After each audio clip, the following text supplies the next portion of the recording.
Welcome to the Grand Rising Collective. I am one of your hosts, Kayode Bentley, and wanted to just say what's up.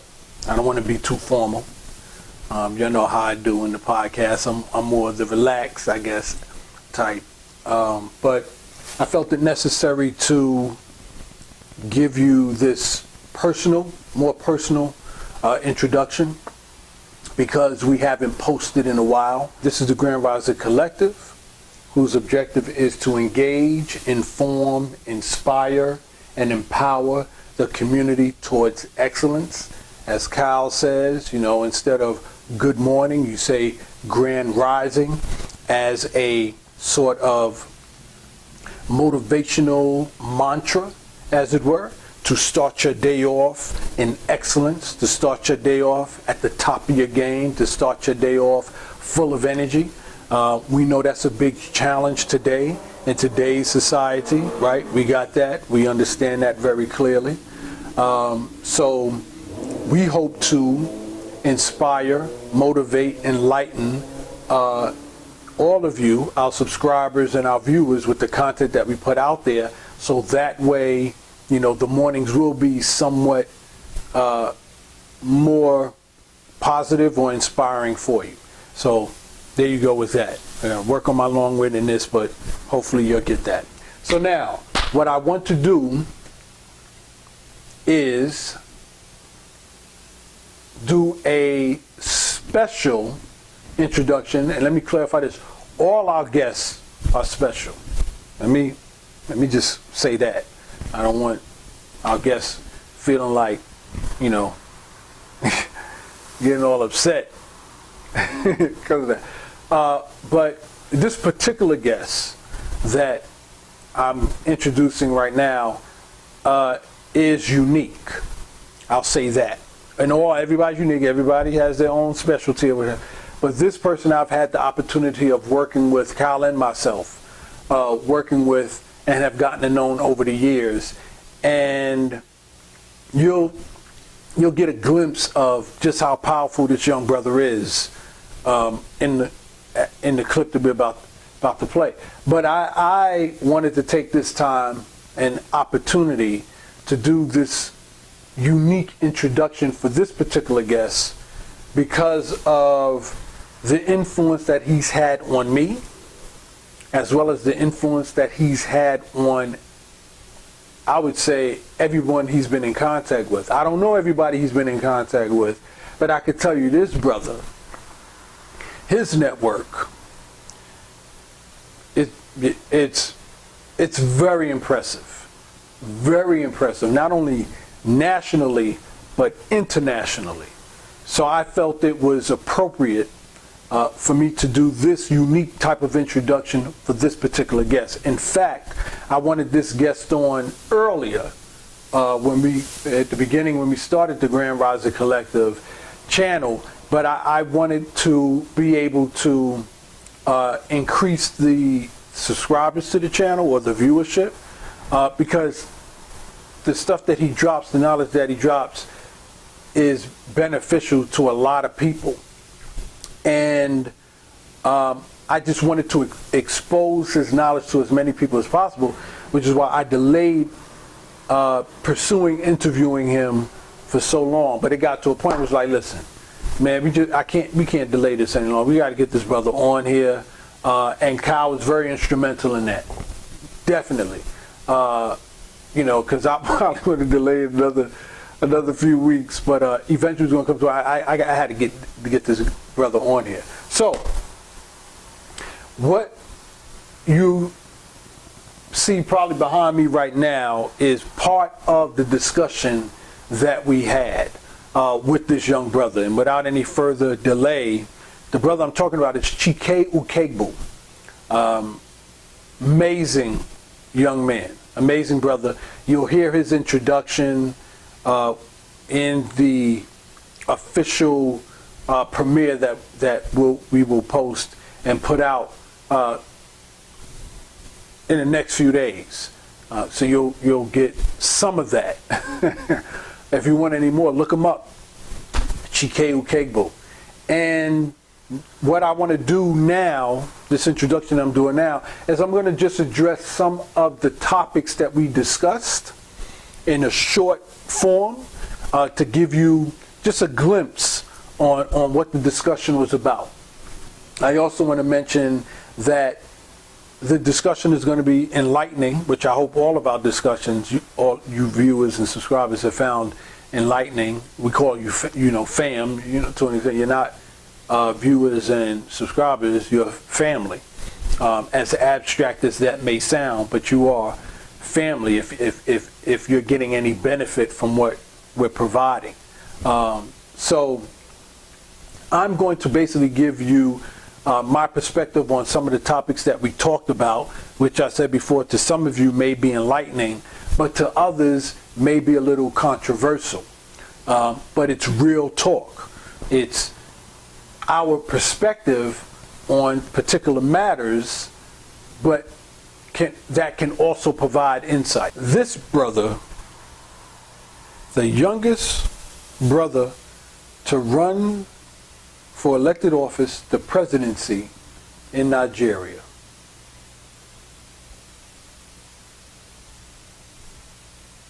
That speaks for itself. Let that settle. Okay. This, to a large extent, in some way, shape, or form, is going to have to be a longer conversation. In that, and a lot of you aren't ready for this,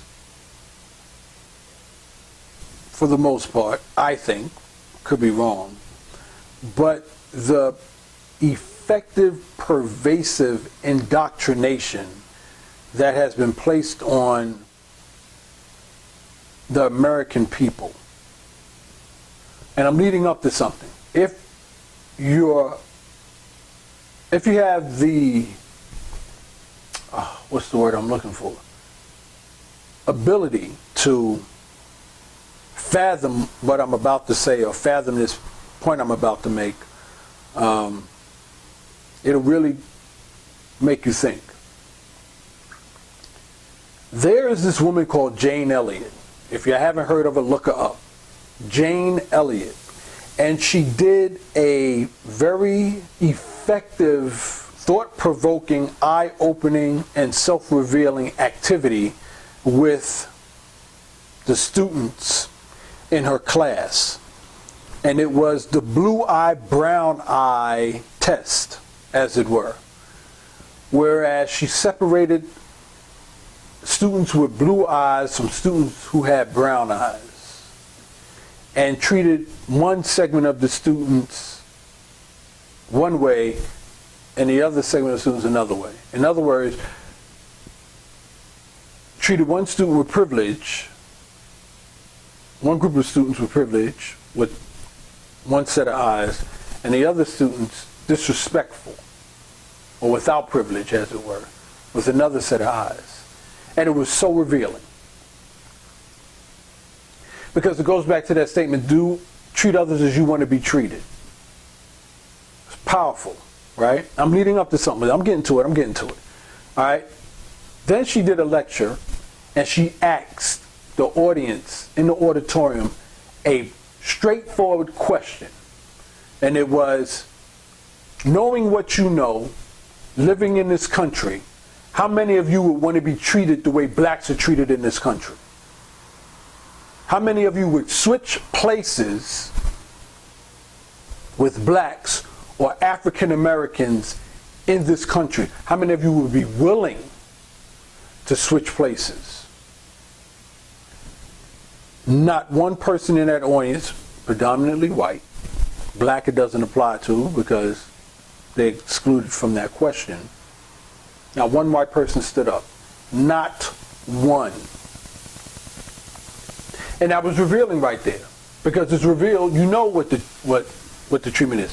Now those who are offended by what I just said are going to come out and say, yeah, but that's not our fault. Why are we being ostracized? Why are we being treated like blah, blah, blah. I'm not going there. I'm not dealing with that right now. You got a question regarding that? Put it in the comments. I'll be glad to have a conversation with you on it. We're not talking about that right now. I'm not talking about that right now. I'm talking about the overall general theme of what a certain group or ethnicity as a group has had to live with and deal with on a day-to-day, relentless, consistent, persistent basis from the time of birth up till death, that is supported by a system in addition to people, individual people who represent a whole. I'm getting to it. All right, hold on. I had to put that out there. I had to lay the foundation, as they call it. I had to lay the foundation on it. All right, so just let that stick there. Don't get into your own personal thing with that, but just think about that for a minute. If you had to live in a system like that, okay? The reason why I said all that was to get to the final, this topic that we talked about here, which is with regards to corruption in Nigeria, right?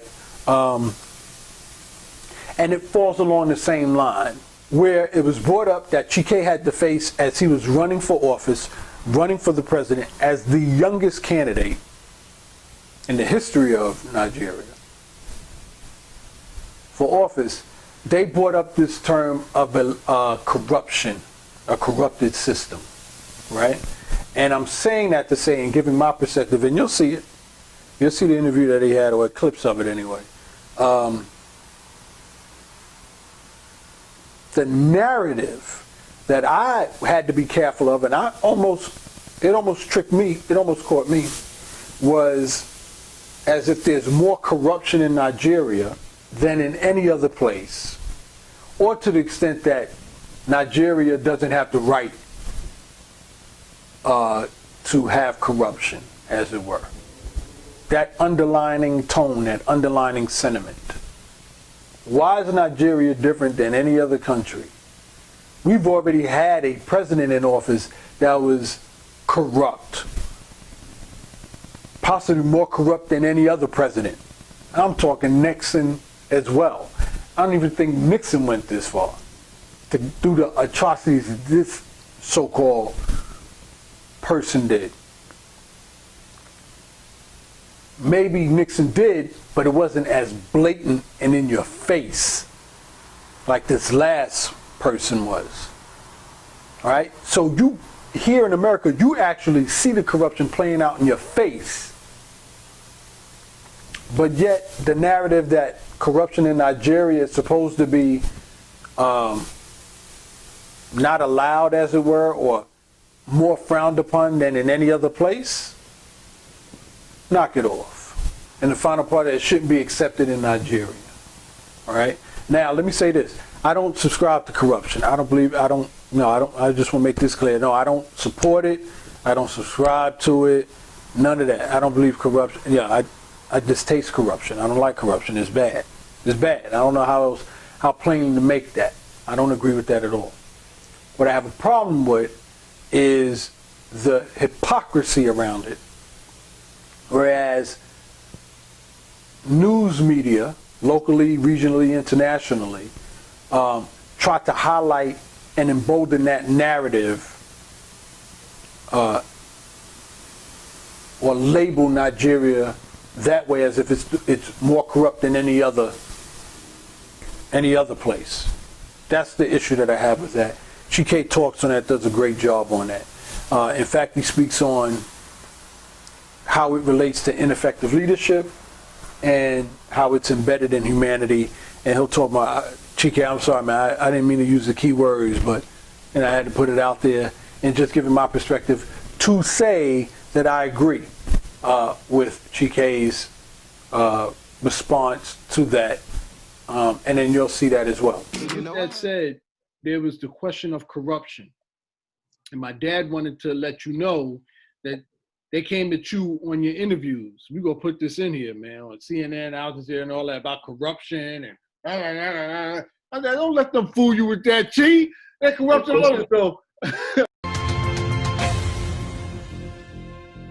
Hello, welcome back to GMT. I'm David Eads. Now, we've been taking a very close look at Zimbabwe's elections in GMT today, the first time that the country's had a ballot without Robert Mugabe's name listed. Now, that's important because I want to turn to another African election coming up, Nigeria.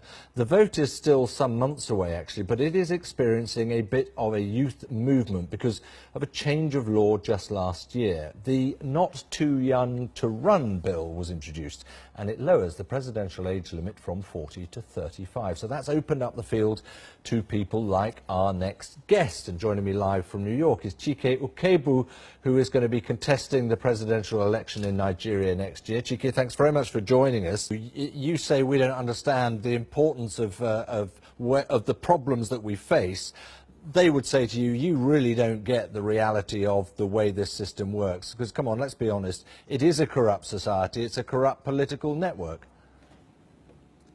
Well, so like I said, that corruption exists everywhere. I mean, part of the problem they have is they lived through colonialism, where the UK actually came and taught them these corrupt practices. But in order to solve the problem we have in Nigeria, especially with regards to corruption, you need a leader who understands the problem of the people, who understands the heartbeat of the nation, and can postulate theories or postulate solutions based on that. I'm saying that to say, let's say we get that group, right, of us that buy into the reparations, the passport, things of that nature. How do you deal with, and again, this is from your experience of running for the office and what you've experienced and interface with those political party structures that have been embedded in there. How do we deal with the corruption that so-called exists in Africa or the motherland? Because we would need that out of there first, because it wouldn't make any sense. If we're putting that money into the continent and these people are still taking, it's going to defeat the purpose of the development. So how would you answer that question in regards to dealing with that element of corruption that might steal the money that we're coming together to try and build and develop? Cool. That's actually a very great question. I know we actually didn't talk about the election process, but yeah, I think we talked about it being important. Yeah. So when I've completely changed the way I talk about corruption in Africa, because and I had this debate with a group of Black kids, mostly Nigerians as well. I'm like, we must stop talking about corruption as a slight. I don't know if that's the right word. Kyle, correct me. You're the English teacher here. As a slight on our people, and instead focus on ineffective leadership. Right? Corruption is inherent in humanity, period. Even in the US, in Europe, every single place. Donald Trump is crying that corruption it rigged him of the election, even though we know that's all bull crap, right? So even the president of America is crying that there are corrupt factors working against him. You know, right? The corrupt is crying about corruption. How exactly. You know, so I think we have bought into this narrative that Africa is so corrupt, and then we have taken that message or that narrative and have run with it. That we're now the ones doing ourselves harm with that narrative, right? I say, you know, there is hunger in Africa. There's poverty in Africa. And then there's ineffective leadership. People would do any and everything they can do to be able to put food on the table for those who depend on them. That to me is called survival, right? So from the context of Africa, sometimes when we talk about corruption, I think we need to start to replace that with survival. Okay. Now, I know what you meant was in terms of the ineffective leaders who've been embezzling funds, blah, blah, blah, blah, blah. Infrastructure. Yes. Excuse me. So this is where we make sure that we can leverage technologies in, you know, creating both transparency and accountability for what we just talked about, this reparations or the dollars from the reparations, right? Which means is one of two things. It would have to be, once again, a collaborative effort between the continent and the diaspora to say, the only way we will agree to this, the only way we get people to buy into this is if we are sure that this is how this would work, right? And that it's not impossible. I mean, Ghana has become a beacon of hope in you know, It has. ensuring that something like this can happen. There's an African American man here who built an entire estate in Ghana, entire community, right, where people can buy homes and live in this gated community. So it's not impossible. It can work. You just need to have the right people at the right table, ensuring that the right things happen. Thank you. Yeah, but we must